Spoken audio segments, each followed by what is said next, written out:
Hello, and welcome to US History and Elections, where today I'm going to be continuing from the previous video that I made yesterday, where I essentially looked over the electoral map and plotted out a realistic path for a Trump re-election victory. It was quite a narrow electoral vote lead, I believe it was just under 300 electoral votes for the incumbent president. And today I'm going to be doing the same, but for his Democratic challenger, Joe Biden. Now, as I already stated in the last video, I highly doubt that Donald Trump, well, not even highly doubt at this point, I think it is near enough impossible for Donald Trump to win the popular vote. He was 3 million votes off back in 2016, and if anything, the polls show him even further behind than in 2016 at this point. So Joe Biden will win the popular vote this election.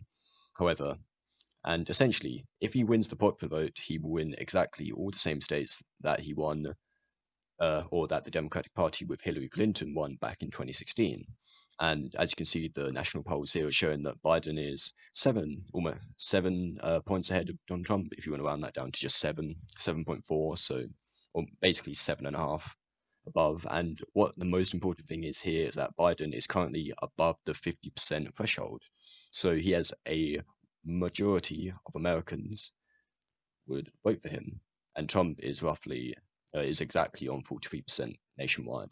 Of course, there's if you add that together, you have 93%. So there's still 7% of voters are undecided.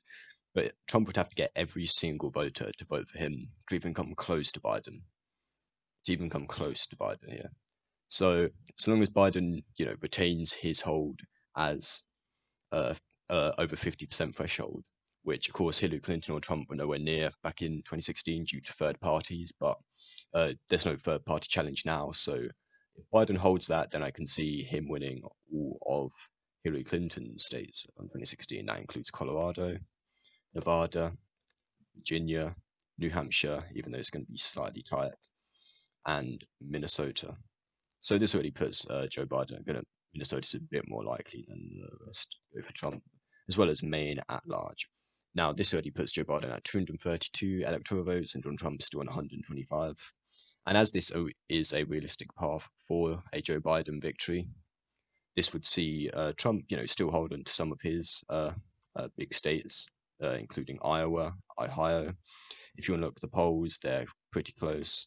I'm going to leave Iowa probably likely, and Ohio are likely as well. And that puts the president up to 149. And there's quite a lot of support for the president in the rural areas. He's managed to, kind of hold on to these support in the more rural areas, which helped him do so well in Iowa and Ohio, and really in the rural areas of the Rust Belt in general, western Pennsylvania, northern Michigan, western Wisconsin as well. However, Joe Biden has also been doing really well. There's quite a lot of increase in support in the rural and also the suburban votes, which I think are going to be very key in this election because, in general, you're going to see the Republicans get the rural vote and the Democrats get the urban vote, but the suburban vote, which has, in 2016 it went to Trump, and in 2018 it almost flipped back from the Republicans. I think they had about a 6 point lead in the suburbs nationwide, and in the 2018 midterms that dropped to a 1% lead for Republicans. And Joe Biden has been doing extremely well in the suburbs, and he could possibly flip that from even a 1% lead in the suburbs to a Democratic lead, whether that be just under 1% or just over 1%. I see it as a very possible thing that could happen in the election.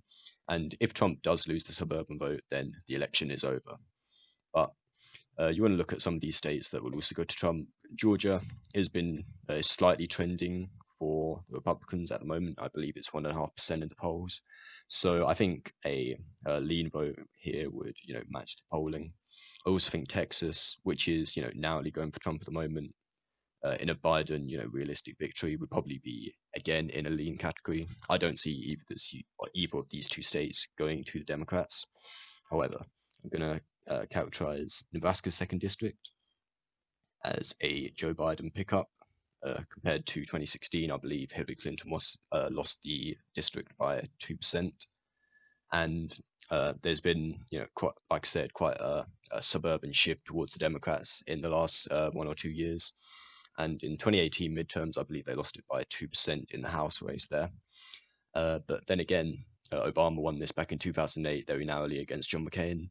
And I think in a Joe Biden victory where he does well with suburban voters and urban voters, this small district in Nebraska would be going to Joe Biden, and Donald Trump would also hold on to Maine's second district. He carried it by about double digits back in 2016, but it would be a lot tighter margin, so I'd give that a lean to Republicans and Donald Trump. Now, I'm also going to characterize North Carolina, which would be a very, very tight win for the president here. Joe Biden is making quite a lot of inroads in this state, not even considered competitive in 2016. But Donald Trump would lose quite a lot of support here. There's been quite a lot of shift in the suburban votes towards Joe Biden in the South in general, but definitely in North Carolina. And I think as much as Joe Biden would narrowly miss out on carrying North Carolina, he would carry both Arizona, which is also in the Sun Belt, and Florida.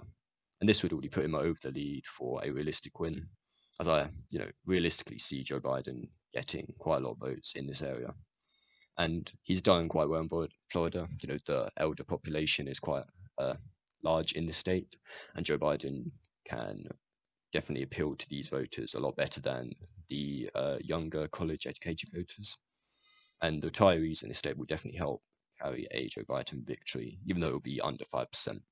And Arizona is, again, I might just put it in the top up for the moment, even though it won't really sway the election when I characterize the three Rust Belt states. But Arizona is probably a toss-up at this point in the election, especially as a realistic path to victory for Joe Biden. He could be winning in Arizona, and Donald Trump, even though he pulled out a ad campaign for this week, he pulled out of Arizona, even though he's still going to be spending in the upcoming months and weeks. Donald Trump is visibly not as interested in Arizona and its 11 electoral votes as he should be, because this is a very key state in helping him win re-election. And for that point, I am going to keep it in the tilt Democratic column. Now, you see Michigan, Wisconsin, and Pennsylvania, which could have decided the presidential election back in 2020. They did in 2016. But Michigan has gone overwhelmingly for Joe Biden now, and I think it will be going to Joe Biden by a likely margin, I think is fair to say. He has a roughly 6.5-point lead in the state, and even if all the undecided voters, were split evenly, he would probably get a majority of the vote in Michigan. And I think he's going to have, of course, Joe Biden will always bring up that he was born in Pennsylvania. He's going to do well in this state as well. A lot better than Hillary Clinton, who narrowly lost it. And I think it's probably going to go to him by a lead margin, either about 2 or 3 points for Joe Biden, the Democratic challenger. And Wisconsin, again, is a quite a contentious state to decide where it's going to go. But I think in a Joe Biden victory, realistic, so definitely not a blowout win here, but I think he would narrowly carry the state. Of course, there's been a lot of focus in Wisconsin in the past week or two with the Kenosha protests and rioting that has gone on in the Milwaukee suburb. And although Trump visited the state, there's been quite a lot of contrasting opinions on how well that has done for him. There was, of course, the Democratic Kenosha mayor asked him not to come, and the media have definitely been seen to play it negatively. I think it's going to be quite interesting what happens in this portion of Wisconsin. Usually it's very overwhelmingly Democratic, and whether he can get the northern and western parts of Wisconsin to come out and vote for him is going to be a deciding factor whether he wins this. But this is the realistic path to victory I can see for Joe Biden. I'm not saying this is exactly how it's going to end up in November. I see quite a lot of these states are going to tighten, but even if they do, Michigan, a huge point lead there. Florida, almost 5-point lead. Pennsylvania, almost 5-point lead.